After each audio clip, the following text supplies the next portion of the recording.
What's going on, everyone? Welcome to another exciting episode of FORNEVERNEWS, the only news source that provides anything and everything anime and manga related. And we don't bore you, we get into it. Let's do it. I must go.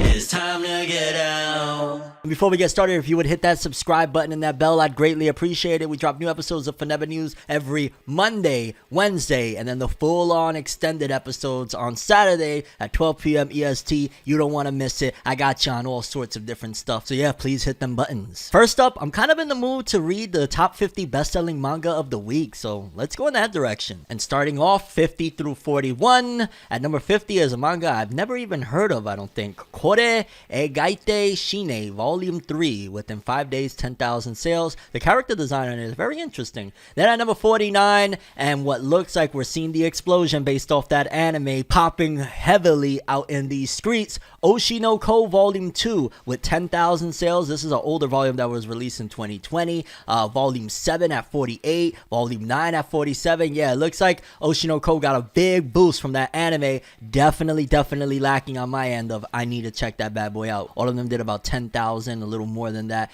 this week. Then going up a little bit, we got a new volume of Witch Watch, Volume 10 in 13 days. Okay, so it came out last week. Yeah, I think we did cover it. 10,440, bringing its total to 47,000. That's not bad in a couple of weeks for Witch Watch. Again, it feels like it, 10 volumes in. Whoa, it's been around for a while, but it still feels relatively new. So 50,000 in 2 weeks, I ain't mad at it. I ain't gonna lie. And I skipped over this one, Dance Dance Dansure, which I feel like I've heard of this one. It's a seinen series at that. Interesting. In 5 days, 10,000 or 10.3. Okay. Then more Oshinoko at 44 with Volume 6 doing 10.5. Going up, Oshinoko Volume 1 did 10.6. The Oshinoko effect is real. The anime did its job because the sales are exploding for this series, and I really need to get into it, man, because I've already heard great things about it. Then it's popping in Japan. It probably is doing some really awesome stuff because most of the time, not all the time, but most of the time when it comes to manga sales, if it's selling very heavily, there's something at the very least entertaining or well written about the story. So yeah, and again, I'm not saying that with everything. That's really a manga only type of thing. Like, music and a whole bunch of other stuff be selling, but ain't really be saying nothing. Then we got places 40 through 31. We got Kengan Omega. That cover is so freaking hype. I'm not gonna lie, I don't know why. I really like that cover. Volume 16 in 5 days, 11.3. We got Oshinoko again with Volume 5 doing 11.6. You would think Volume 1 would be the one that's leading the charge in sales. Oshinoko Volume 10, 11.69. Wow, absolute madness. What's Die Dark? Holy co. I can't talk today, lads. Volume 6 in 5 days, 12,000. Not bad. We got Record of Ragnarok in 28 days. Volume 18 doing another 12,000 this week, bringing his total to 177. Awesome stuff. Oshinoko Volume 4, 12.7. What is this? Why isn't it from Volume 1? I don't get it. Maybe a lot of people already bought Volume 1 or something. I don't know. But 12.7, 358,000 total. We got a Card Captor Sakura. I'm still shocked that there's new volumes of this. Volume 14 in 17 days, 88,000 total. Tomodachi Game Volume 2. Why is Tomodachi Game randomly selling? What's happening here? What the hell? 10 days on sale. Wait, what? Maybe this is a manga adaptation. Maybe the anime was an anime original. I'm super confused. But 13,200 this week, 23,000 total. Okay. Then we got places 30 through 21. We got Goku Rakugai Volume 2 in 13 days, 50,000. 13 this week. Not bad. Kishibe Rohan. I have this somewhere in my collection. 13.5 this week. In 13 days, it did 52,000. That is so good. I ain't gonna lie. The anime was great. The manga is great. That's just a fantastic story from the spinoff of JoJo's Bizarre Adventure at that. We got a little bit of Saint Seiya Next Dimension Volume 14 in 10 days, 28,000. I'm liking it. 15.7. I've been in a real big Saint Seiya mood, and I really want to get into that new live action movie, because that live action movie, I've seen some trailers and it looks really good. I'm hyped for it. My Dress Up Darling Volume 11 in 23 days, 236,000, 16.8 this week. Okay. Martial Magic and Muscles Volume 16 in 13 days, 65k with 16.8 this week. I'm gonna be honest, the martial anime ain't having no impact on the manga at all. People aren't running out to buy martial, so A1 Pictures, step it up, because you're missing big time. Marshall is pretty dope. Again, Oshinoko at number 21 with volume 11, 17K. What is happening here? This is madness. The Oshinoko flood is real. And then we got places 20 through 11. Fairy Tail 100 Years Quest volume 14. In 10 days, 32,000, 18K this week. Again, I really want to dive back into Fairy Tail 100 Years Quest. I was a big, for better or worse, I was a big reader of Fairy Tail and watcher of Fairy Tail. I want to get back into it. Sakamoto Days volume 11, 92K in 13 days. Love to see it. That's going to be a big one when it gets its anime. Blue Lock episode of Nagi. Can I still remember the names? Oh, I'm starting to forget the names, but I know that's Nagi with the white hair. 21.1 this week, bringing us total 155,000. Great stuff. One Piece volume 105, 21.1 this week. 1.6. That'll definitely hit 2 mil before it leaves the top 50, I'd imagine. It's still doing pretty good numbers, so almost 1.7 there. Then we got Osama Ranking, aka Ranking of Kings, at volume 16 at place 13 with 21.5 in 5 days. Don't forget, if you are a follower of the Ranking of Kings manga, it is on hiatus for a while, so yeah. Jujutsu Kaisen volume 22 with 24,700 this week, bringing its total to 1.235 million. Now it's at what, about 400,000 behind that One Piece volume? I've been keeping track of this little competition. But then let's jump on to top 10. Coming in at number 10 and 9 is Kawaii Dakejai Nai Shikamori-san. Volumes 19 and 20, which I believe it says finished, so the volume 20 is the finished, the last volume of the series, with 25,000 apiece, bringing both of them to 51K. Must have a solid fan base to do damn near the same numbers at that time. Interesting. Let's see, we got Blue Lock with volume 23, Raichi, let's go, 37K this week, 363. I can't wait for that season 2. It's going to be excruciating for that and that movie. I need it though. Chainsaw Man volume 14, the latest volume, in 13 days, 347, with 87.5 this week. Like to see it. Then Zatch Bell volume 2, the new Zatch Bell, the continuation, I believe. 88K in 3 days. That is crazy, okay? That is crazy, and it shows that the author, because he tried a bunch of different stuff after Zatch Bell, none of it really popped. He made the best decision ever to bring back Zatch Bell because it's selling very well. So big ups to him. Love to see it. I need to eventually revisit Zatch Bell because that was so freaking fun. Spy Family volume 11, 13 days, 879,000. Those are the sales I expect from this monstrosity of a series, and why I continue to say when that movie drops, it's going to make a lot of money. 218 this week. And then coming in at number 1, Detective Conan volume 103. The 103rd volume in 5 days did 234,758 copies. Just clap it up for a GOAT, still going strong, 100 volumes in. And it could have very well, honestly, if it was just a little bit lower, it would have been number 2 behind Spy Family, because 2 different animals altogether. But big props to Detective Conan. But yeah, people, that was the top 50 best-selling manga of the week, courtesy of Jose_K. Cool stuff. And this week, for whatever reason, I'm not finding any weekly Shonen magazine author comments, so let's just jump straight into the Shonen Jump author comments. Starting off, we got Eiichiro Oda, creator of One Piece. I went to a live performance by Valdi. They were in total control. I was in a trance from his personality and singing. And yes, a live stage performance is a lot more difficult than what some might think. You think you just get up there and you grab a microphone, or you have a guitar and a microphone and you call it a day. Like, there's a lot more to it, intense process to get to it. So you definitely got to give praise when they knock it out the park. Then you got Kill Blue by the author of Kuroko no Basket, Tadatoshi Fujimaki. The cherry blossoms bloomed and fell while I was stuck in my room creating the first 2 chapters. So it's spring now. I bet you have all that work. I got to check that one out. I ain't gonna lie. We got Jujutsu Kaisen's Gege Akutami. Itadori's right ear returning is my mistake, but Gojo coming back isn't a mistake. Alrighty. My Hero Academia's Kohei Horikoshi. I love the Mark V. What? I'm confused. The Mark V? Sakamoto Days Yuto Suzuki. I want this astronaut snow globe I saw for sale at a general store for a long time ago, but I can't find it now. Don't you hate when that happens? I do. We got Akane Banashi's Takamasa Moi. The Alberex soccer team is really fun to watch. I didn't watch the J2 League last year, so I was surprised. Ichinose Family Deadly Sins Taizen 5. Oh my god, I always gotta stress I love that manga. I need to catch up though. It's almost Golden Week. Please enjoy chapter 22 as well. Please enjoy this GOATed award for continuously promoting your work and not playing no games. You didn't come to play around. You came to sell manga and make great stories. We love you, Taizen 5, already. We got Tenmaku Cinema, one of the co-creators, formerly from Food Wars, Shun Sayaki. Tenmaku's design is a challenge for me to draw, so this is the artist. So I want to master him soon. Cool beans. I wish they would put a little bit of a, hey, this is the artist, so that way we could differentiate who's saying what. But now we know Shun Saeki, let's try and remember this, folks, is the artist of Tenmaku Cinema, assuming it sticks around. Blue Box is Koji Miura. I saw Everything Everywhere All at Once. The hot dogs gave me trauma. Yeah, what a scene, to say the least, and what a really good movie. The Elusive Samurai's Yusei Matsui, also Assassination Classroom, now banned in Florida.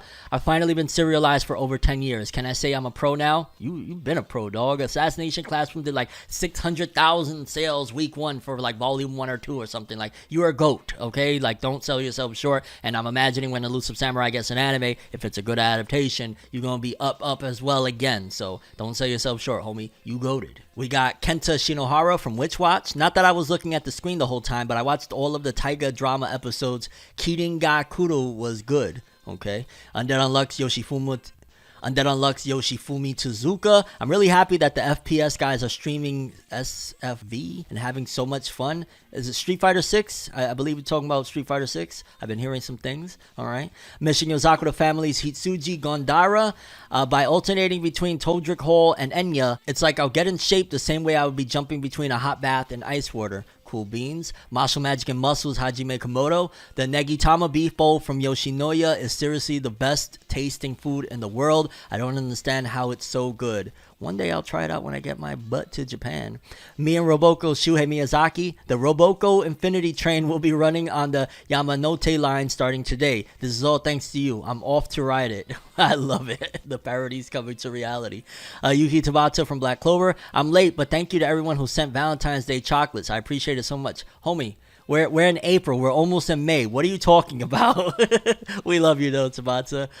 Cypher Academy, Yuji Iwasaki. I'm hooked on Splunker for Switch. I can't beat it myself. Cool beans. And closing off, Fabric 100's Daisuke Enoshima. I never leave the house, and whenever I do, my clothes don't match the temperature change that's happened outside. That sounds about right with me a little bit to a certain degree, so yeah, I respect it. And yeah, people, those were the Shonen Jump author comments again. Unfortunately, no weekly Shonen magazine. I love hearing some of them comments from them authors. Moving forward, just a little bit of an unfortunate news that I did want to briefly talk about. By the time you've seen this, it's probably been a couple of days since the story was announced, but Jerry Springer, you probably, as soon as you hear the name, your ears perk up like, what happened with Jerry Springer? In case you don't know, the controversial talk show host that had his Jerry Springer show, I believe he had recently a courtroom show that he's been doing as well, passed away at the age of 79. It's crazy because Jerry Springer ran the world, dog, for a long time. It was Jerry. Before World Star Hip Hop introduced the whole concept of screaming World Star when a fight was about to break down, it was Jerry. So salute to Jerry in the afterlife. Condolences to his family, and again, rest in peace. Then in a little bit of lighter news, in case you don't remember, K-Manga, the new app that is going to be launching for Kodansha's manga, they've been posting a little bit on Twitter, getting a little bit of traction, get people excited about what they got going on, and they said, here's Pokusuke dropping a sneak peek at the entrance to Weekly Shonen Magazine's editorial department. Let us know if you want to see more behind the scenes of our department. We do, K-Manga. Please show us more. And we got a little image with, oh my god, a Ippo cutout there, a few different manga, Fire Force in there. I see Fire Force. I see you, fam. Don't hide from me. A couple of different series in there. I ain't gonna lie. Is there any Gachi Akuta? I don't see no Gachi Akuta just yet, but yeah, I want to see definitely more. I love stuff like that behind the scenes. Please, K-Manga, if you're watching this, one of the people that are running that account, give us more. We love to see it. Then in a very interesting story regarding piracy, apparently according to this source, anime manga piracy cost the industry around 2 trillion yen in 2021. Mind you, put your mindset at what was happening in 2021, because we're a couple of years removed. People forget that there's still, 2021, we're knee deep in the pandemic. We're probably feeling like we're getting out of it, but nevertheless, people are still kind of in that mindset. A lot of people really got into anime and manga that year, and they were like, yo, what sites can I watch and read this shit for free? Because I don't even know if I really rock with it like that. Japan's Content Overseas Distribution Association released a study last Friday citing losses of between 1.9 2.9 and 2.2 trillion yen, 14.2 to 16.5 billion dollars in 2021 due to piracy of Japanese entertainment, including manga, anime, music, and video games. The figure marks a five-fold increase from the association's previous 2019 study. The numbers are based on market surveys and consumer questionnaires. And before we continue, I just gotta say that that's a load of crap. They gained a lot more money because a lot of these people that were pirating was that they probably weren't even really big anime and manga fans to begin with. They probably were just now discovering the medium and didn't even know, like, oh, there's a Shonen Jump official app. There's people right now watching this video that are like, wait, there's a Shonen Jump official app where I could read the latest chapters and stuff for free and stuff. Yeah, you can. But there was a lot of people that was discovering the medium at that time, and they just either didn't know or they didn't want to invest immediately into getting all these subscriptions and stuff like that or buying volume. So yeah, if anything, you may take it as like, oh, we lost out from all these people stealing, or you could look at it as that was a free 14 to 16 billion dollars of advertisement that people got into your medium, and you gained so many more lifetime anime manga fans. Like, out of that bunch that stole 16 billion dollars worth of anime and manga and all that stuff, there probably is at least a little chunk. Even if 1% of those people are lifetime anime and manga fans moving forward, you gained money for ages. So keep that in mind. The organization calculated that anime and other video content from Japan lost 906.5 billion to 1.4 trillion yen, about 6.8 to 10.5 billion dollars to piracy, while manga and other published media lost 395.2 billion to 831.1 billion yen, about 3 to 6.2 billion dollars. Koda attributed the rise of piracy to people spending more time indoors due to the COVID-19 pandemic and the proliferation of streaming services. And again, a lot of these people didn't really care about anime and manga. They probably were just getting into it, so I don't understand what did y'all lose, because they would have never gave a crap if they wasn't stuck indoors to begin with. Hell, it probably revitalized a lot of people's passion for it as well. The Authorized Books of Japan Trade Group reported that the manga piracy cost the industry a total of 1.19 trillion yen, about $8.76 billion during the same period. This represented a sharp increase of 4.8 times over the past 2 years, while official sales only increased by 1.6 times over the same period, or about 612 billion yen, or US $5.33 billion, according to the Research Institute for Publications. The ABJ calculated loss of revenue through the number of page views through pirate websites, not counting downloads. According to Nikkei Asia, piracy cost the manga industry approximately 800 billion yen, about $6 billion in Japan alone from January through October 2021. Nikkei Asia stated that the number exceeds the amount of the entire market for authorized publications, which are estimated at 600 billion yen, about $5.19 billion yearly. The Asahi Shimbun reported that according to the ABJ, the 10 most popular manga piracy websites receive approximately 240 million monthly hits from April 17, 2018 to June 2021, after Japanese language manga piracy site Mangamura became inaccessible. According to the ABJ, the top 3 websites saw a 14-fold increase in views from January 2020 to April 2021. And that's probably them calculating and guesstimating that around April 2021 is when people started saying, no, we're going outside. We don't care what the government says. We outside. Koda is an anti-piracy trade group that includes 32 Japanese companies such as Kodansha, Shueisha, Shogakukan, Aniplex, Kadokawa, Sunrise, Studio Ghibli, Bandai Namco Arts, Pony Canyon, Toei Animation, and more. And yeah, honestly, I feel like they're not accounting the fact that there's a bunch of lifetime fans that are going to be buying anime and manga for the rest of their life, and they're always going to document the pandemic being the catalyst to their fandom. So there's a lot to look at as well. I mean, I get it that they're saying that sales of, legal stuff didn't increase all that much, but they were trying it, and some people, they bought it, and some people, they probably fell back out of the medium. Some of those people that were anime and manga fans in 2020 and 2021 probably aren't anime and manga fans right now because they tried it and it was cool for the time, but it was a fad for them. It was a phase. It was I'm stuck in the house. This is really awesome, but once I'm not stuck in the house, I don't got time for it no more. And I totally get that stealing and all that stuff is not right, but at the end of the day, that's how the market is as it stands right now. And things, you know what I'm saying, the cost of living has gone up immensely since the pandemic. So it's a slippery slope. I understand that the industry doesn't want to take losses, but I look at it as, well, y'all said that y'all had some gains from that, right? Yeah, take it, take it as a dub. Moving forward, cool news for Chainsaw Man. Apparently, Chainsaw Man's anime theme MV surpassed 100 million views. Kenshi Yonezuya's official website confirmed today that the music video for the Japanese singer-songwriter's 13th single song, Kick Back, featured as the opening theme for the TV anime Chainsaw Man, has surpassed 100 million views in 6 months and 1 day since its release in October 2022. It has become his 16th MV that reached 100 million views. And I don't doubt it, even though the Chainsaw Man anime didn't sell well in Japan for I don't know what reason, to be honest with you. The West absolutely loves it, and globally Chainsaw Man is massively popular. It's just for whatever reason it didn't translate into sales for the Blu-rays of what they expected. But I have no doubt in my mind that the US sales probably might even rival that of Japan's, if not surpass it, because people over here adore this series so much. So yeah, shout outs to this 100 million, not bad. 100 mil. I could see it hitting $1 billion over time if it did that in 6 months. And while we're on the topic of Chainsaw Man, I didn't know if I would cover this or not, so editor, be very careful with what I say. Make sure you blurt out anything that I say that can be touchy for the algorithms, because apparently Japan, we'll use Japan, but one of these off-brand companies decided to make a Chainsaw Man live action adaptation of a risque kind. You get what I'm saying? Like 18 and over type, you dig? Japan made a live action adaptation of Chainsaw Man, but is only for fans above the age of 18. And looking at this cover, they got Makima, Power, and Rize, and God, I want to watch this. I joke, I kid, I don't think my joke is working, I must flee quick. Next story, Chris, just switch it out of here, get me out of here. It does look pretty good, I'm not gonna lie.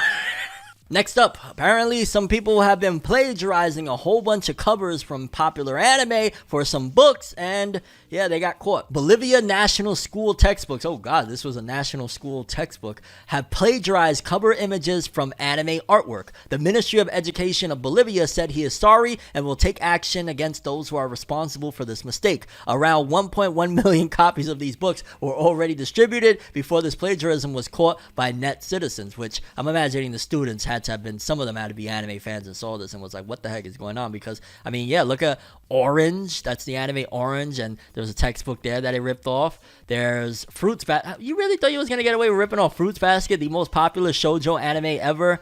And I mean, yeah, it looks a little, it was like that whole thing of, hey, can I copy your homework? Sure, just change a little bit so they don't catch it. Like, that's exactly what it was with school textbooks at that. Then there's, is that Suzume? I want to say that's Suzume. I gotta see Suzume. I still haven't seen it, no. But yeah, for another textbook.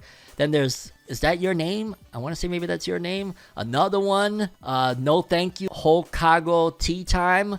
Another one, my god, the rip-offs is insane. What's the, I don't even know what's this, them laying up against a fence or some shit, but what the heck? Yeah, Bolivia, you were oblivious to what you were doing, huh? Like, not Bolivia, let me be very specific. This school, like, y'all bugging out. Whoever did that, y'all thought y'all was gonna get away with it. And we would have got away with it too if it wasn't for those darn net citizens. Shout out to Scooby-Doo. Moving forward, since I just mentioned Suzume, why not? Apparently, according to renowned director, again from Your Name and Weathering with You, Makoto Shinkai's Suzume was originally supposed to be a romance between two girls. And I haven't seen Suzume, so I can't say, yeah, I totally seen it, man. It was so freaking obvious. But that's interesting to know, and I imagine in this climate it probably would have been a big deal. So I'm wondering why they ended up going against it. Maybe different campaigns, maybe different sponsors was like, yo, change it up a little bit. Or at the last minute, Makoto Shinkai got cold feet. But okay, the more you know. Moving forward, Batman fans. Apparently Max Switch. Oh my god, I hate that HBO Max just named themselves just Max. Like, who do y'all think y'all are? Like, y'all ain't Max Powers, fam. Y'all not cool like Max Powers. But Max's scrapped Batman Cape Crusaders series has moved to Amazon, and more Batman content is coming. It's been a bit of a wild west in the streaming world recently. Streamers have been canceling shows and movies left and right, even ones that are ready to go. In the world of HBO Max, animated shows got hit extra hard, though live action series weren't exempt from the culling either. This is why we'll take good news where we can get it. After a cancellation Cancellation at HBO Max. J.J. Abrams, Matt Reeves, and Bruce Timm's. Shoutouts to Bruce Timm. Like, yo, if you don't know about Bruce Timm, look him up. There would be no Batman the Animated Series, and probably most of DC cartoons would not be what it is today if it wasn't for Bruce Timm,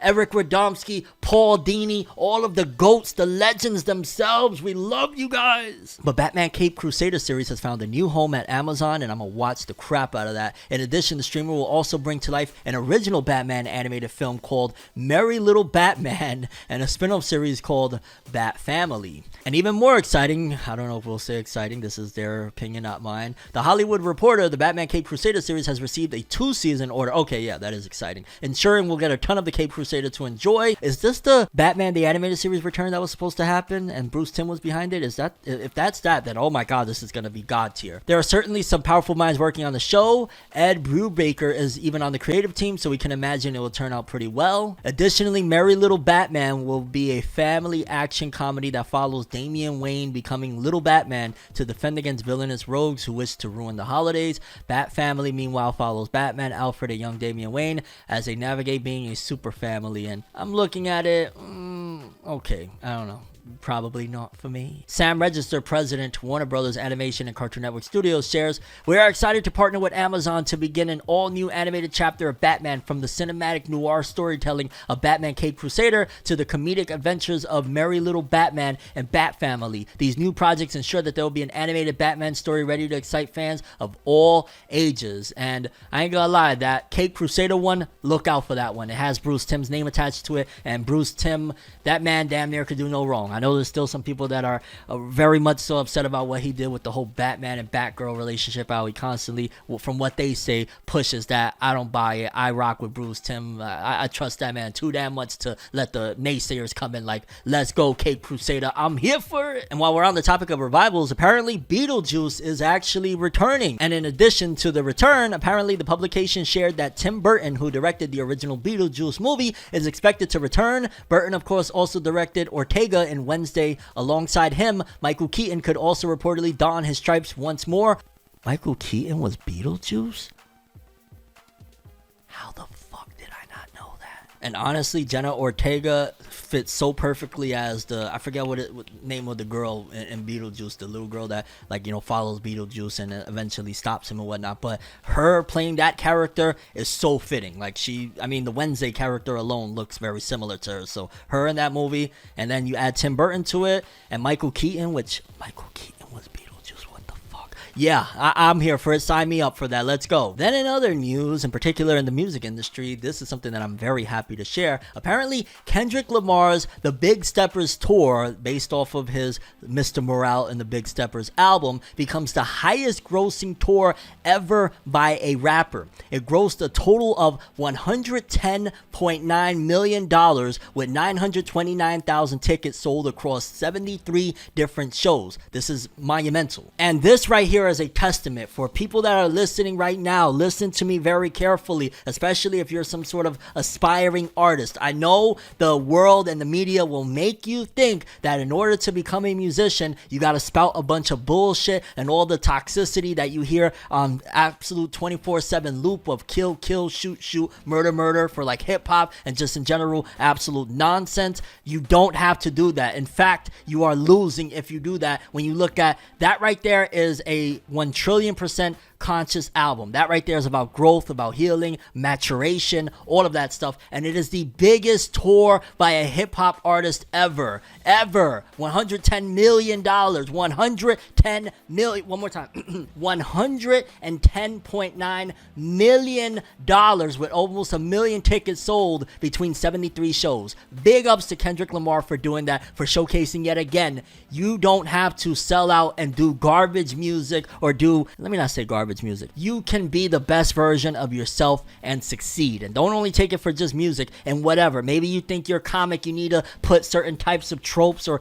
bullshit in it. Maybe you think in certain areas of what you're working on, you have to settle for less. You don't. That album, I listened to that damn near daily since it came out. It is a fantastic album. And to see that he toured off that album and made over $110 million, Let's go. Let's get a conscious wave coming. I'm on board with it. I mean, look, Tim Roosevelt. Wait for Tim Roosevelt. The artist known as Tim Roosevelt is about to shock the world, dog. Just wait for it. Tim Roosevelt, baby. But seriously, big ups to Kendrick Lamar and, of course, his label. Well, former label, I guess, but I'm imagining that they're still a part of the Morales tour or whatnot. TDE, Punch, all of them, like, fantastic work. Then hopping back into the manga sphere, if you're in Japan, this would definitely help if you're trying to figure out more about manga work, and hopefully this gets translated, because apparently Shonen Jump Plus's app has announced a Mangaka no Sudoi, a real-life in-person event designed for mangaka who want to improve their creativity and skills. This event will have talks from professional artists and editors on June 25th, 2023 in Tokyo. And again, if you're in Tokyo, it'd help you, but again, I hope that they actually translate this, because anytime you could get any sort of advice from the pros, any ideas, any of that sort, it's great. So hopefully they translate this, and in general, if you're in the Tokyo area, this might help you, you dig? An update on the story, it's probably somewhere here in this episode, but I did want to give an update on it, about the ex-Fugees rapper Pras, that he was apparently found out that not only he was working for the feds and the FBI, but then he was facing 22 years for being a multi-spy, I can't think of the word right now, but being a double spy, so to speak, for China, and all of that is allegedly. But apparently, ex-Fugees rappers Pras Michael, who funneled $800,000 to Barack Obama's campaign in 2012, very interesting, found guilty in scheme to help China influence the U.S. government. So he was found guilty of, wow. Grammy Award-winning Fugees rapper Pras was found guilty on Wednesday of 10 criminal counts related to an international conspiracy aimed at influencing the U.S. government. Well, how the hell is Pras gonna influence the U.S. government? What the hell was he doing? I don't know. This is kind of crazy and shocking. I still can't believe it. I really want to see what if, by any chance, they say anything. I think Wyclef might say something. He'd be more likely to than Lauren. Lauren doesn't give a shit about none of this. Like, not that she doesn't give a shit, but she stays out of the spotlight. She does her own thing. She's a queen and a goddess. She don't got time for the malarkey. But considering she was in the group with Pras, maybe she might chime in on this. I don't know, but this is still shocking to say the least. Then quickly, I wanted to touch up on something that I've found fascinating recently. In case you ain't hear about it, Tucker Carlson from Fox News and Don Lemon from CNN have both been fired. I think it was like simultaneously. They were both fired from their respective jobs after, for many years. I think Don Lemon was for 17 years with CNN, and Tucker Carlson has been like their flagship series over there for quite some time now. But at the very least, Tucker Carlson has broke his response via Twitter, which very, very interesting that he chose Twitter as a platform, considering Elon Musk has been making several moves in the political landscape, buying Twitter and basically opening it up a little bit more to free speech, whatever you classify that as. And he hints that Twitter is one of the only places left where Americans can still tell the truth. And I ain't gonna lie, for the longest time, I had a major disdain for Tucker Carlson. I felt like a lot of the things that he was spout was propaganda, bigoted, and just in general, I didn't like the dude. However, considering some of the circumstances and some of the theories as to why he was fired from Fox News, a broadcast where he was basically speaking out against the media and how a lot of false news comes through media, and then suddenly he's out of a job the following week, not to mention that whole $787 million lawsuit that Fox News had to settle on. So a lot of crazy stuff been happening. The Don Lemon situation is still a little bit more of a mystery to me that I got to dive into, but with Tucker Carlson at the very least, him heading on over to Twitter, I wouldn't be surprised if he gets his own show with whatever Elon Musk is trying to build. Maybe he starts the first Twitter news broadcast. I'm sure Elon Musk could easily throw $100 million in this man's pocket to work for a couple of years as a Twitter anchor or something. And how many people, in particular conservatives, will go over to Twitter to listen to some Tucker Carlson? I definitely could see it happening, and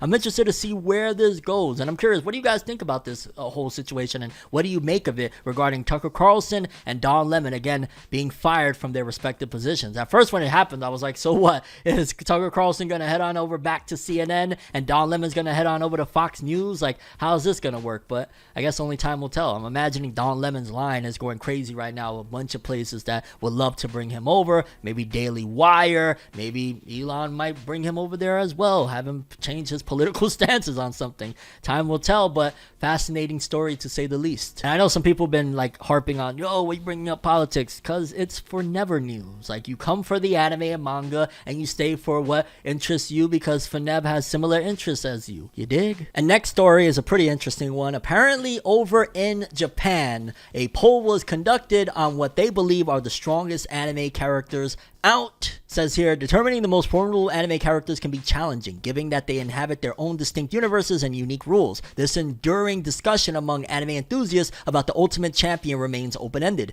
To conclusively settle this debate, we'll delve into the rankings from the very source of anime, the land of the rising sun. From Japan, GoouRanking, a prominent Japanese ranking website, carried out a survey asking Japanese anime fans to identify the most powerful anime character. Based on their responses, we represent the top 41 mightiest characters in the realm of anime. Coming in at 41, Ainz Old Gaon, Manga from Overlord. Okay. Ichigo Kurosaki from Bleach. That's a valid one, I ain't gonna lie. 39, Kibutsuji Muzan from Demon Slayer. Well, considering in anime he hasn't been shown how strong he is, that might have been more of a fan favorite thing, I don't know. 38, Denji from Chainsaw Man. Hey, yeah, I didn't buy the Blu-rays, but yeah, voted on him being strong. Right on. 37, Shigeo Kageyama from Mob Psycho 100. Mob, I could see it. His psychic powers is otherworldly. 36, You'll Watch from Bleach. Yes, definitely. The man is hacked, to say the least, and just wait till that 1,000-year blood war return. 35, Eren Yeager from Attack on Titan. He's strong. Oh yeah, okay, and the anime has caught up now to where, yeah, okay, I see it. 34, Kizaru from One Piece. Yes, the admirals are all strong as hell. 33, Shanks, One Piece. Yes, Shanks is Shanks. Like, need I say more? He stopped the whole freaking Marineford, one of the greatest war arcs of all time, probably the greatest war arc of all time, by just showing up and saying, yo, knock it off. 32, Satoshi, Ash Ketchum from Pokemon. No, stop. This is bullcrap. Get it out of here. What? Who voted him in? 31, Hit from Dragon Ball Super. Random as hell. Like, but okay, I'm here for it. Hit was dope. Why not? 30, Fugees from Dragon Ball Super. Considering the man does not stay dead, even when he dies, he doesn't die. Yeah, throw Frieza in there. I could see it. 29, Vegeta. Okay, Dragon Ball, Z, Super, GT, you name it. Yeah, Vegeta, why not? 38, Inumaki from Jujutsu Kaisen. Why? Is this a popularity poll or strength? Like, I get it. He's a strong, formidable Jujutsu sorcerer, but huh? 27, Jiren from Dragon Ball Super. A lot of Dragon Ball picks. I mean, people do know that Dragon Ball be having them strong dudes, so alright. 26, I didn't expect to see this name. Meruem, the Ant King from Hunter x Hunter, but I dig it. Probably one of the best written villains out there as well. 25, Broly from Dragon Ball Z and the Super movies. Yeah, Broly, no questions. Yeah. 24, Grand Priest. Yeah, Dragon Ball is occupying the crap out of this list. From Dragon Ball Super, considering he's stronger than majority of the Dragon Ball cast. Yeah, Grand Priest. 23, Vegito from Dragon Ball Z and Super, I'd imagine. And yeah, he's strong. 22, Gogeta. God damn, this is the Dragon Ball list. Gogeta from Dragon Ball Z and Dragon Ball Super, yeah. 21, Beerus, God of Destruction, Dragon Ball Super. Yeah, making the list boring. Can you pick other characters? I'm just saying. 20, Milim Nava from The Time I Got Reincarnated as a Slime. Isn't that an Isekai series? Like, how strong are we talking here? 19, Yujiro Hanma, the Ogre from Grappler Baki. Baki the Grappler. I rock with it. Shout outs to Yujiro Hanma. Yeah, I could definitely see a homie is hacks that his son can't even take him down. At 18, Yorichi Sugikuni from Demon Slayer. I don't want to dive too much into this character, but he's pretty freaking strong for a swordsman. I'll give it to him. Number 17, Naruto Uzumaki. I wouldn't say Naruto is stronger than like any of the Dragon Ball characters, but yeah, he's strong. Sure, why not? 16, Dragon Ball reemerges with Whis from Dragon Ball Super and the Battle of Gods movie. Yeah, all right. 15, Anos Voldigod. Where's that from? The Misfit of Demon King Academy. Okay, he's the main protagonist of it as well. I don't know too much about this one, but maybe he is really strong. 14, Sukuna from Jujutsu Kaisen. He's strong, sure. A lot of these, though, I'm like, the strongest characters? I don't know. 13, Giorno Giovanna. Yeah, he's strong. His ability in particular is pretty freaking hacks. 12, Reinhard von Austria from ReZero, Starting Life in Another World. No, that's not the strongest character. No, stop. Like, now we're getting out of hand. 11, Monkey D. Luffy from One Piece. Gear 5th. Hey, okay, all right. 10, who voted this? Doraemon? From Doraemon? Stop playing with me. Now y'all playing around too much. Y'all getting... we gotta stop this, though. We getting... Come on. Number 9, Arale Norimaki. Considering she's a gag character from Dr. Slump. I guess you could throw the argument that I've seen her do some crazy stuff, but it's gag stuff, so I don't know. Number 8, Levi Ackerman, sure, because Levi from Attack on Titan is taking out, I don't know, even Piccolo from Dragon Ball, right? Yeah, we'll go with that. This is a popularity poll, though. They bugging out. We got Kusuo Sayaki from The Disastrous Life of Sayaki K. He's really fun to play at in J-Stars. I don't know too much about homie. Number 6, Son Goku from Dragon Ball. My guy. Yeah, buddy. But who's going to be above Goku? Because can he beat Goku, though? Number 5, Koro Sensei from Assassination Classroom. I think homie can blow up the world if he wanted to. So, yeah, I dig it. All right. Number 4, Satoru Gojo from Jujutsu Kaisen. But can he beat Goku, though? Number 3, Zeno. He can beat Goku from Dragon Ball Super, the Omni King. I dig it. Number 2, Rimuru Tempest from That Time I Got Reincarnated as a Slime. I don't know the series that much, but again, I don't think this person is the strongest. And then number 1, I could dig it. I don't disagree with number 1, to a certain degree, I guess. But can he beat Goku, though? Saitama from One Punch Man. Alrighty. I mean, we've seen some of his feats that he's on the path to being Superman's level. So, yeah, I'm not mad at number 1. But some of this list, like Rimuru, even Gojo, really. I don't know if Gojo could take out some of these people, like Sayaki, Arale, Doraemon, like, what is this? But yeah, people, according to Japan, these are 41 of the strongest characters and a whole bunch of crock in the middle. Let's jump into the rumors. We're gonna call it the rumor realm. Let's see if that'll stick, the rumor realm, because we got some rumors that I want to keep it as rumors because we don't know how valid this source is, but some people are saying that it's valid, and in general, it's floating around. Take it with a grain of salt as you will. It's regarding Boruto's anime and manga return. Let's read because it sounds very spicy. For starters, apparently Boruto, the announcement that the mangaka Boruto will make should be linked with a last arc before the time skip. This one should be short and we should see Kawaki and Boruto fighting again. Boruto's manga will have a small time skip before the big one we're all waiting for, and the source is somebody named Minashita. Now, I am gonna lie, 2 time skips, I didn't account for that, but also there's a panel of Kawaki that's been floating around that people are saying, yo, that hasn't come to fruition according to the prophecy, and that is before the time skip version of Kawaki. So there is potential that we're gonna have 2 time skips for the Boruto manga. I ain't gonna lie, it's kind of crazy to say, but I'm here for it, alright. And then following that is some news, potentially again, rumors for the Boruto anime's return. It says here, Boruto anime part 2 will come back with a small arc for Sarada's 3rd tomo. This arc will take 8 to 12 episodes and will go directly to the prophecy arc. After this, we'll have an arc for Boruto and Sasuke that will not have been from the manga, and this is Boruto 2023 to 2024. And I'm not even gonna lie, that sounds very legit, especially considering what's been going on with the manga recently. Something of an arc for Sarada to get that 3rd tomo that I believe she already had it in the manga at this point, but the anime's kind of been doing some weird stuff, so that makes sense. And then a Boruto and Sasuke arc on a really, really good, high quality script. I'm here for that as well. This all sounds so good, almost too good to be true, to be honest with you, so we'll keep it in the rumor pile for now, but it definitely makes a lot of sense at the very least. Moving forward, as I said in the intro, Jujutsu Kaisen's author and Chainsaw Man's author, but we'll start with Jujutsu Kaisen first, have been on a little bit of some weird stuff, okay?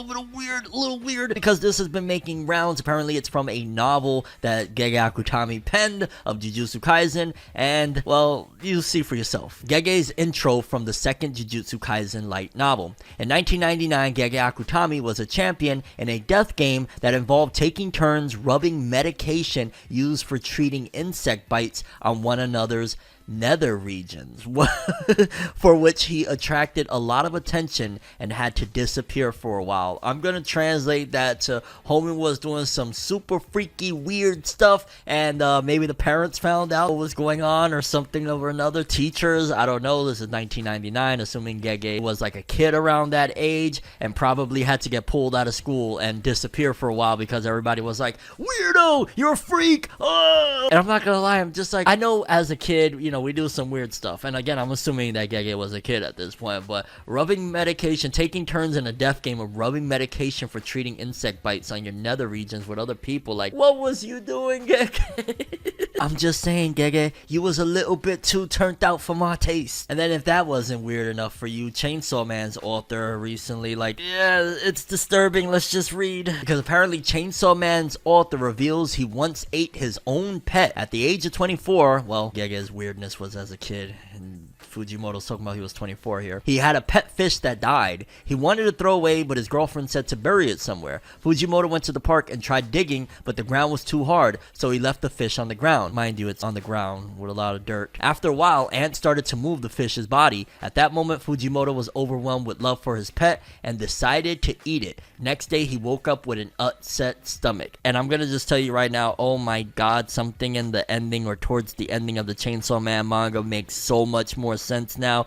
Fujimoto, you whack job, oh my god. To be fair, this is coming from the same author that roles play as a 3rd grade girl on Twitter. So Fujimoto, you know what I'm saying? You can expect the unexpected when it comes to this man, and him eating his pet fish sounds about in the ballpark. I don't know. Let me know which one is more weirder. Gege with this weird freaking putting ant lotion on your body to see like, or Fujimoto eating his fish. Who wins the Weirdo awards of this episode? Weird. And since we're on the ballpark of talking about Jujutsu Kaisen, there's some news regarding Jujutsu Kaisen Season 2 and some pretty big significant changes that is par for the course based on the story. Because apparently Jujutsu Kaisen Season 2 has given us a look at new looks for much loved characters. This season of Jujutsu Kaisen's TV anime will head to the past to show us the school lives of Gojo and Geto, but they won't be the only cursed users that we'll see younger versions of. Today, the series revealed the younger character designs for Jujutsu Kaisen's classmates, as well as some of the newer characters for the next arc. And I ain't gonna lie, out of all the character designs, definitely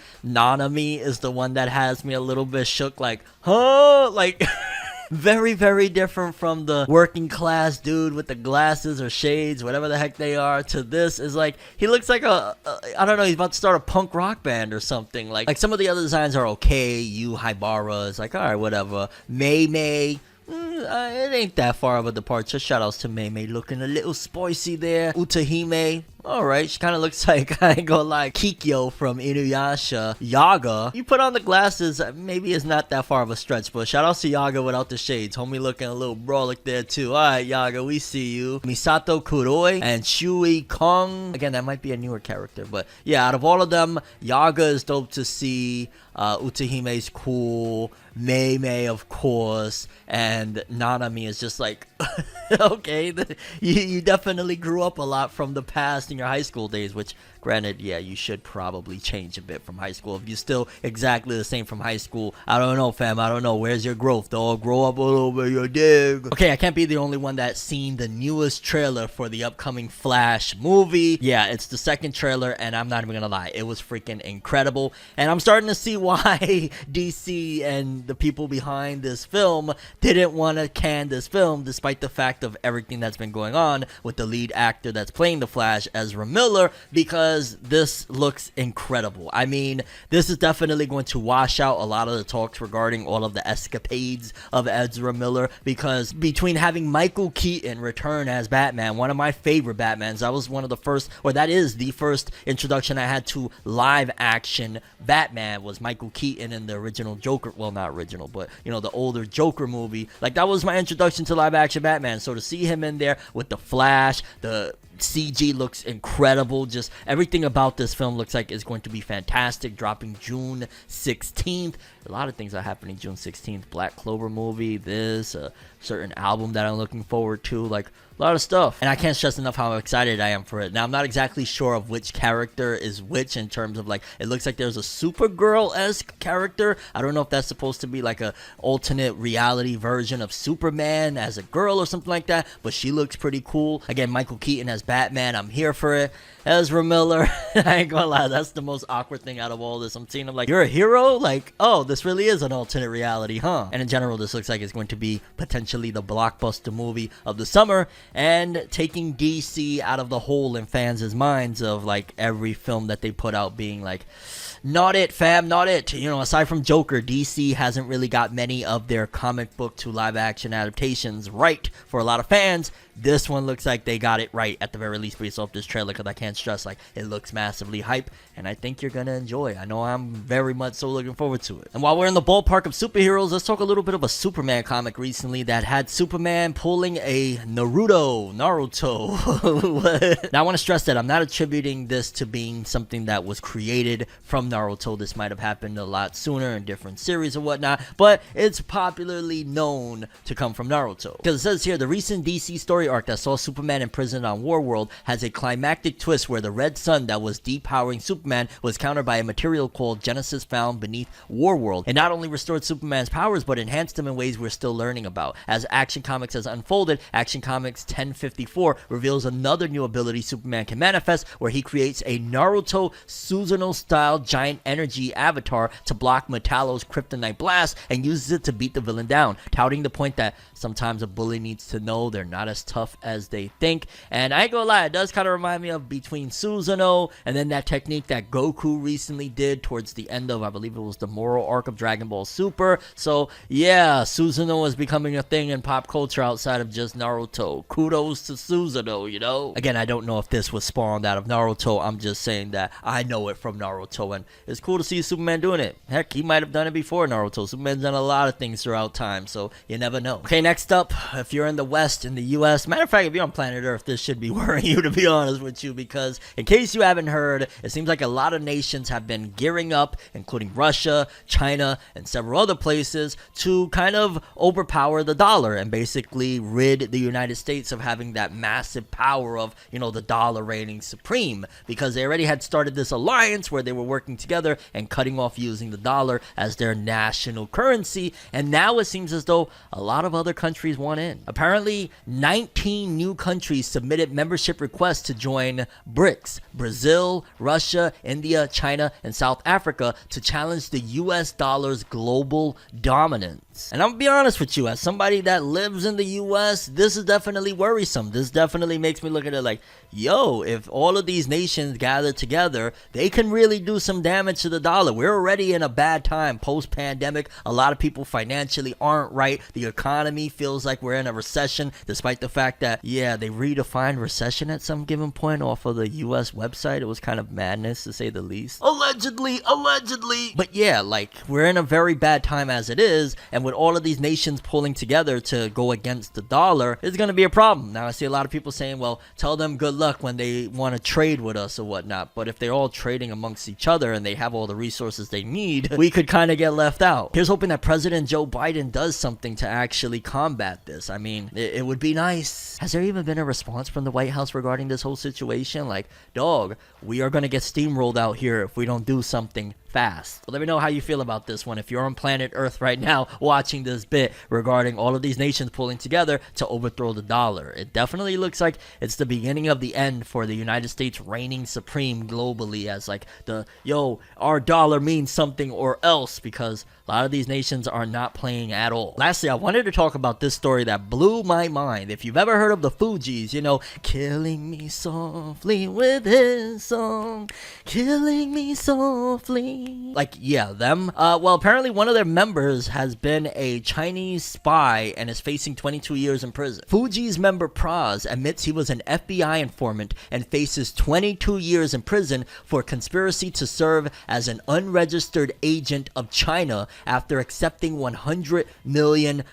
So not only was he working for the feds, for the FBI, but then he was basically pulling a duo membership, so to speak, and also working as an agent for China. Like, homie thought he was, I don't know, some Itachi working for the Uchiha and the Leaf at the same time. What the hell is this, dog? I'm really curious how Lauren and Wyclef are going to respond to this whole situation. Like, did they know? Or I got to imagine that they didn't. Also, it's very interesting that a lot of people have been pulling up the fact that Tupac went at the Fugees and I believe Pras many years back, almost as if Tupac knew that, yeah, Pras was onto some other type of stuff. But honestly, it's still mind-blowing to even think about, dog. One of the Fugees was an FBI agent that was working secretly with China as well, and $100 million. Mad that, I tell you, mad! But let me know how you feel about that. We have the story regarding a Naruto spinoff. You probably heard of it by now. You probably read it or watched it. I hope it's Sasuke, the Uchiha, and the Heavenly Stardust, the Sasuke story novel that was recently adapted into a manga. Well, it's apparently coming to an end, which is kind of crazy crazy because didn't they do the Sasuke anime adaptation into the Boruto anime like already a few months back, and it kind of passed the manga. However, from everything I've heard, the manga ending is so much better than the anime's ending, because while the anime was decent and it was enjoyable, the ending of the arc was kind of a little bit like Naruto Sasuke story, the Uchiha and the Heavenly Stardust, has ended today with chapter 10 at Shonen Jump Plus's app, aka that was, I believe, April 23rd. Final volume 2 of the series will be out on June 2nd, 2023, and I have no doubt in my mind that this did well enough for them to adapt other novels of the series into manga format, because yeah, this was so big that they rushed it into, hey, how about we make a Boruto anime adaptation of the Sasuke story, because yeah, it was pretty freaking popular at the very least over here in the West, and at the same time, it'll also get people that are Naruto fans but really weren't that into Boruto back into the franchise again and thinking about this series. So I have no doubt in my mind probably the next one they'll do is Naruto Retsuden or any of the other ones. I don't know about the Konoha story because that one recently ended as well, or is coming to an end. Probably they'll stick more to these type of stories because fans seem to love them. Moving forward, fans of Yu-Gi-Oh! If you are a big Yu-Gi-Oh! Fan such as myself, then you know that sometimes these cards, especially nowadays, the rarity can go up in price. However, this was very unforeseen and I was kind of like, huh? Because a Yu-Gi-Oh! Card, a one of a kind, went for $100 grand on a bid on eBay. One of a kind Yu-Gi-Oh! Card received $100,000 bid in first hour of eBay auction. The rarest Yu-Gi-Oh! Card in existence, Tyler the Great Warrior, which was only ever produced once, surpassed $150,000 in bids as of Thursday. The card first went on auction on eBay on Wednesday. YouTube documentary maker Alex Simo, who interviewed the card's owner Tyler Gristle, told Anime News Network that the card received a $100,000 bid within the first hour. The Make-A-Wish Foundation granted Gristle's wish of creating his own Yu-Gi-Oh! Card in 2005, and Gristle has kept the card in storage ever since. In 2001, Tyler Gristle was diagnosed with an undifferentiated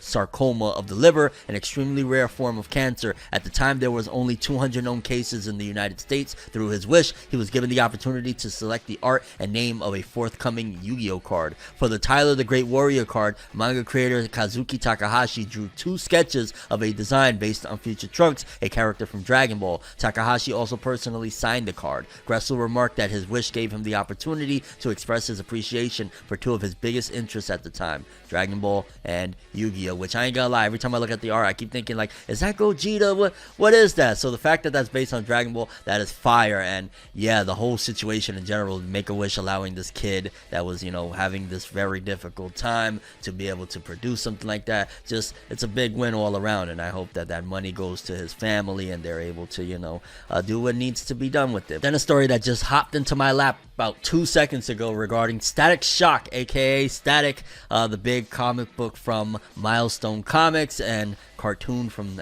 I believe it was the Kids WB era back in the day, and then it hopped over to Cartoon Network. Apparently, James Gunn recently responded to a fan saying they do have plans for Static and any of the other Milestone characters, which if we was to get a Static live action and it was done properly, this would open up a floodgate of new Milestone comic book to live action adaptations, because I ain't gonna lie, Milestone has been so slept on for so many freaking years, but especially Static Shock, like, it still boggles my mind that not more was done with Static ever since the end of its animated series. Like, Static Shock's ratings was so freaking crazy back in the day. From what I was told, it was doing numbers like Dragon Ball Z in its heyday, and that's something unheard of. It was one of the biggest shows that it, especially when it hit reruns, was just dominating, and they never really did anything with it. Like, we've got a couple of remakes and the Static comic right now, so that's been a very big deal for Static fans. But in terms of the movies and whatnot, James Gunn bringing forth a Static Shock live action would be major and something that desperately needs to be done, because Static was and is massively popular. People love Static. It's just very underserved to people. There's not a lot of Static to even consume, so Static to consume. There's not a lot of Static Shock out there on the market other than the old animated series and the current comic book that is running. I would love a Static Shock movie. I'm just saying, like, James Gunn, hear me out. Make it happen. Next up, a little bit of drama on the Pokemon Go side of things. Apparently, one of the people behind one of the social media accounts for Pokemon Go recently got in trouble for tweeting out something that offended some people regarding going outside. It says here, Pokemon Go deletes tweet seemingly mocking fans over remote raid challenges. It's been a contentious few weeks between fans of Pokemon Go and developer Niantic. The company recently made massive changes to the game's remote raids and is well aware that players are unhappy about it. On April 20th, the game's official Twitter account posted a now deleted tweet in which it claimed that reviews for Going Outside are 95% fresh with an audience score of 100%. The tweet also contained the hashtag #GetOutside. Naturally, fans expressed a lot of frustration with the developer, particularly since Niantic has been carefully avoiding the remote raid issue. And yeah, the tweet said the reviews for Going Outside are in 95% fresh, 100% with the, I guess it'd be the reader score, the popcorn, and #GetOutside. And I'm gonna be honest with you, yeah, I don't know the full circumstances of exactly what was the changes to these remote raids or whatnot, but I always encourage for people to get outside, get some vitamin D, get some sunlight, and I don't know what changes were made. Maybe people can't comfortably do certain things with their Pokemon Go as they were able to do prior to this change, but I don't see a big deal. I mean, I get maybe if it's mocking fans to a certain degree that were like, we don't want to go outside, but even then, go outside. And by no means am I trying to diss people that like to be in the house, because yeah, sometimes I like to be in the house very often, but at the end of the day, I don't see a big deal if this game is going to help people to get a little bit more physically active and just in general have some fun out in the world. Next up, we have an update on a very tragic situation that happened roughly 4 years ago now regarding the Kyoto animation fires. Apparently, the pre-trial is beginning for the person that allegedly committed the arson. Kyoto animation arsonist case begins pre-trial proceedings on May 8th, and HK reported on Friday that the Kyoto District Court will start pre-trial proceedings for the arson murder case that killed 36 people and wounded 33 others at the Kyoto animation on May 8th. The three parties of the court, prosecution and defense, are planning for the main trial to take place between early September and late December. The parties will decide on the specific schedule and the number of days required for the trial at the pre-trial proceedings. The pre-trial proceedings will also discuss prior issues and evidence. And of course, in case you don't know, it was July 18, 2019 that a devastating fire broke out at Kyoto Animation Studios 1 building. A total of 70 people were inside the building at the time. In addition to the victims inside the building, a man in his 40s on his way to work in the area suffered minor injuries from smoke inhalation. Kyoto Prefecture police apprehended the then 41-year-old suspect who allegedly used gasoline to start the fire. The man allegedly bought 40 liters of gasoline in 2 canisters and used a cart to transport the gasoline to Kyoto Animation Studio 1 building. Japanese prosecutors formally indicted the suspect December 2020. I hope that the people, the families that were affected by this, do get closure by whatever happens with this case with the arsonist, because it was allegedly over something to do with him feeling that they ripped off his work or stole one of his works. And regardless of what, that's never a reason to just start burning down a whole freaking building full of innocent people because, hey, they might have copied me. Rest in peace to everybody that was lost in those fires. Sad stuff. Then something that kind of got me a bit upset is, if you don't know, you should know that your credit score is extremely important, especially if you're trying to be a homeowner. Being a homeowner becomes a little bit easier the higher your credit score is, and people such as myself really bust their butt to try and make sure that their credit score is, you know, neatly intact. So much so that sometimes when you mess up your credit score, you work very hard to get it back up, because the higher your credit score, the more lenders are willing to help you out in order to get things, not only even homes, like just in general, to get loans for whatever you're trying to do. So high credit score, good thing. Low credit score, bad thing. However, recently President Biden's administration announced a plan that would essentially punish people the higher their credit score and reward people the lower their credit score, on some super idiocracy type of thing. Let's just quickly read this. The Biden administration plans to raise payments for good credit home buyers.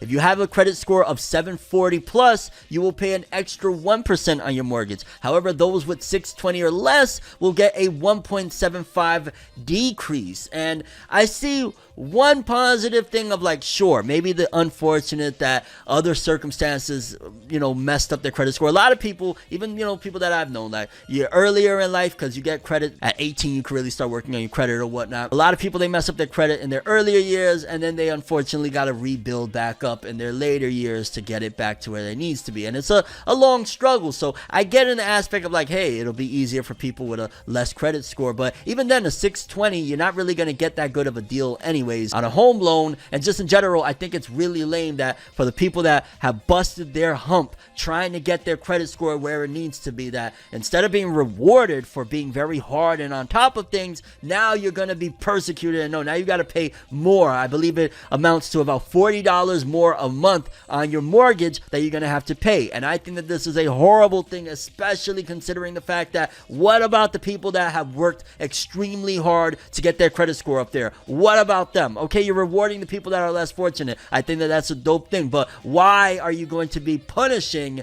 the people that have worked very hard? It's like opposite. It's almost as if, yeah, man, let me miss a payment so that way, like, it just doesn't make sense. And I'm like, what are they doing? Honestly, I think that this is a bit silly and ridiculous. And lastly, I wanted to talk about how Twitter seemingly has been melting down recently. In case you haven't been following the whole debacle, recently Elon Musk had announced that if you wanted to keep your blue check mark on Twitter, you had to pay for it, regardless if you was legacy or not, regardless if you had quote unquote earned it in the past, you had to pay. And initially it was $8. I tried to go recently and look up how much it cost because a lot of people were saying otherwise, and it said it was $11 to get it. But it gets even stranger because a lot of celebrities and people with massive influence that had over 1 million followers, after losing their checkmark a few days back, recently had it returned to them, and they were like, what's going on? And initially Elon Musk had said that he had paid for a couple of the celebrities blue checkmarks such as LeBron James, Stephen King, and it was met with a lot of people saying, holy crap, that's not fair. Then following that, Elon Musk had rewarded pretty much everybody with 1 million followers or more their blue checkmarks back. And honestly, when it comes to the whole checkmark situation, I think it's a slippery slope. First of all, this is clearly Elon Musk trying to figure out how to monetize Twitter in a way that Twitter was never really monetizable. Like, from my understanding, Twitter was never really a profitable company. Despite whatever advertisements and things that they had on the back end, it still wasn't ever profitable. It was just kind of like a town square, as Elon Musk put it, that didn't make any money for the town. Honestly, it sounded like a bad investment from the beginning. So when Elon Musk took it over, he's definitely had his work cut out to, okay, well, how do I make this thing a thing? How do I get money to come back into this? And coming up with the whole blue checkmark thing maybe might have not been the best type of situation at, you know, tackling the financial aspects of it, because a lot of celebrities shortly after Elon had announced that you're gonna have to pay for your blue check mark had denounced it, and pretty much has become more of a common pattern to like giggle about people that pay for the blue check mark. Now, I'll be honest with you, I am not paying for the blue check mark. At one point I did for a short period of time, and then I thought to myself, wait a minute, my Twitter account is not in good standing because of previous engagements that I had done on the platform several years back. Yeah, my account ain't in good standing, so it really serves no purpose for me to have the blue check mark when the main reason I was using it was in order to get better search results, for people to find my tweets more, to kind of give it a little bit of a boost. So that's one of the main reasons why I don't pay for it, but I'm not necessarily against it. Because then there was a viral tweet by Ian Schwartzman, in case you don't know who that is, very popular manager. He manages Joe Budden, the #1 music podcaster in the world, and he had a tweet that said people will pay $8 for a coffee every morning to have their name on it, $10 a month for a streaming service to watch repeats of an old show, and $50 on weed, but won't pay for verification of their own identity on Twitter without acting like it's costing them their life. And a lot of people were really upset about this tweet, and to be honest with you, I honestly feel like there's some validity to it. For starters, for a period of time, for many years actually, I was paying anywhere from $4 to $6 a day on a coffee, sometimes 12 a day if I wanted 2 cups of coffee. So right there, I kind of understand that. Likewise with the whole paying for a streaming service. If you pay for a streaming service and you're not really utilizing it, you're paying for a streaming service for damn near nothing. But at the same time, if it's a business investment, if you are a content creator, if you have a business, if you're a comic book maker, whatever it may be, it does add a little bit more validity to your whole situation of what you're trying to build if you are having that verification mark, and the rules have changed to where you gotta pay for it now. So I'm understanding clearly of what he's trying to say, but a lot of people didn't take too kindly to it, and I guess it's a slippery slope right now where we're at with it when it comes to the whole blue checkmark situation. And I want to pass that question off to you watching right now. Are you yay or nay when it comes to paying for the verification? Again, it started off as $8. When I last checked, it was at $11, and if Elon Musk ever saw this and decided, yo, I'm gonna clear all the violations off your account so that way you're fresh and, you know, able to do what you do, I might consider getting the verification mark. Why not? And I guess the only other thing that I wanted to touch up on in this episode is regarding regarding Hell's Paradise. A lot of fans have been very upset recently over some of the look of the Hell's Paradise episodes. In particular, the latest episode, somebody was complaining and it made some rounds regarding the compositing for Hell's Paradise's anime, saying that basically the character designs look like they're blending into the backgrounds or that they don't fit the backgrounds at all. And I'm gonna be honest with you, I feel like even watching this and examining it, it just looks like an aesthetic choice. It doesn't feel like it's too far removed from the backgrounds. I think fans are just complaining